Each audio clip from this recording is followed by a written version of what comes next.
Assalamualaikum warahmatullahi wabarakatuh. Perkenalkan, nama saya Lucy Yulianti, NPM 50205. Di sini saya akan mencoba untuk menjelaskan kurikulum materi tentang pengembangan kurikulum 2013, kurikulum darurat, dan kurikulum paradigma baru.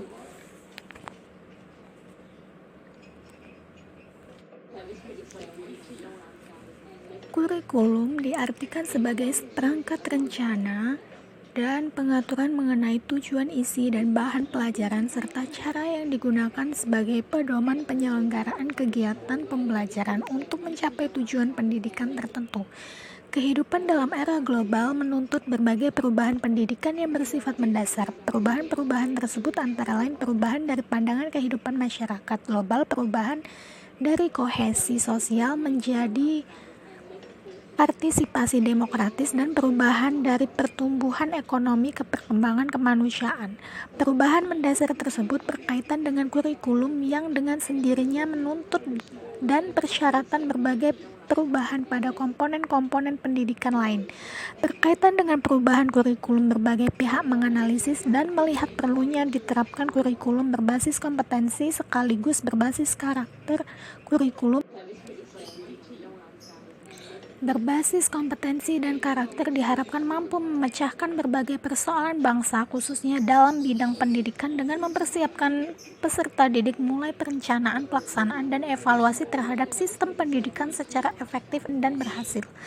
Kurikulum 2013 ini lebih ditekankan pada pendidikan karakter, terutama pada tingkat dasar yang akan menjadi fondasi bagi tingkat berikutnya dalam implementasi kurikulum 2013 yang berbasis karakter dan kompetensi. Pendidikan karakter bukan hanya tanggung jawab sekolah semata, tetapi merupakan tanggung jawab semua pihak, orang tua, pemerintah, dan masyarakat. Bedanya dengan kurikulum sebelumnya, kurikulum 2013 lebih fokus dan berangkat dari karakter serta kompetensi yang akan dibentuk, baru memikirkan untuk mengembangkan tujuan yang akan dicapai. Pengembangan kurikulum darurat. Mendikbud Nadiem Makarim menjelaskan, kurikulum darurat merupakan salah satu pilihan yang bisa diambil satuan pendidikan yang melakukan pembelajaran jarak jauh. Dalam kurikulum darurat, Mendikbud membeberkan kompetensi dasar dikurangi secara dramatis untuk setiap mata pelajarannya. Jadi di Kemendikbud melihat seluruh kompetensi dasar pelajaran, dan kami memilih kompetensi dasar yang terpenting menjadi esensial dan akan menjadi pondasi bagi pembelajaran dan level kompetensi berikutnya, dan menjadi persyaratan untuk maju ke level selanjutnya. Langkah itu menurut Nadiem ditempuh agar pengajaran bisa lebih terfokus. Jadi kurikulum ini agar para guru bisa fokus sehingga tidak melebar melainkan mendalam. Jadi lebih baik mendalami yang esensial daripada tidak ada yang akan terfokus.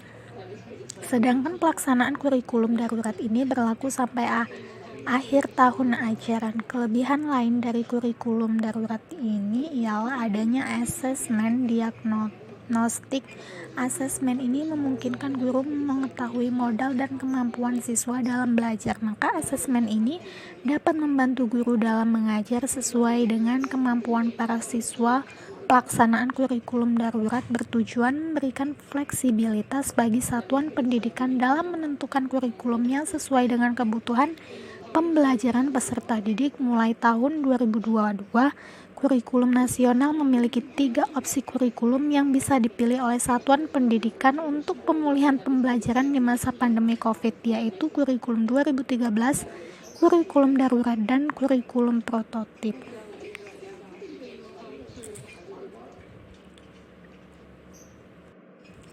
Selanjutnya yaitu pengembangan kurikulum paradigma baru. Kurikulum paradigma baru ini akan diberlakukan secara terbatas pada seluruh sekolah penggerak yang ada di Indonesia. Implementasi kurikulum paradigma baru pada sekolah penggerak ini berdasarkan keputusan Menteri Pendidikan, Kebudayaan, Riset, dan Teknologi tentang sekolah, struktur kurikulum pelajar Pancasila menjadi acuan dalam pengembangan standar isi standar, proses standar penilaian atau struktur kurikulum, capaian pembelajaran, prinsip pembelajaran dan asesmen pembelajaran secara umum. Struktur kurikulum paradigma baru terdiri dari kegiatan intrakurikuler dan kegiatan proyek. Selain itu, setiap sekolah juga diberikan keleluasaan untuk pengembangan program kerja tambahan yang dapat mengembangkan kompetensi peserta didiknya. Pelaksanaan proses pembelajaran dengan pendekatan tematik yang selama ini hanya dilakukan pada jenjang SD pada kurikulum baru diperbolehkan untuk dilakukan pada jenjang pendidikan lainnya. Sekolah dapat menyelenggarakan pembelajaran berbasis mata pelajaran pada jenjang SD kelas 4, 5, dan 6. Tidak harus menggunakan pendekatan tematik dalam pembelajaran. Sekolah diberikan keleluasaan untuk menerapkan model pembelajaran kolaboratif antar mata pelajaran serta membuat asesmen lintas mata pelajaran. Mata pelajaran Teknologi Informasi dan Komunikasi TIK yang pada KTSP 2013 dihilangkan, maka pada kurikulum paradigma baru mata pelajaran ini akan dikembalikan dengan nama baru yaitu informatika dan akan diajarkan mulai dari jenjang SMP. Sekian itulah yang bisa saya sampaikan, kurang lebihnya saya mohon maaf, pada Allah saya mohon ampun. Saya akhiri, wabillahi taufiq wal hidayah. Wassalamualaikum warahmatullahi wabarakatuh.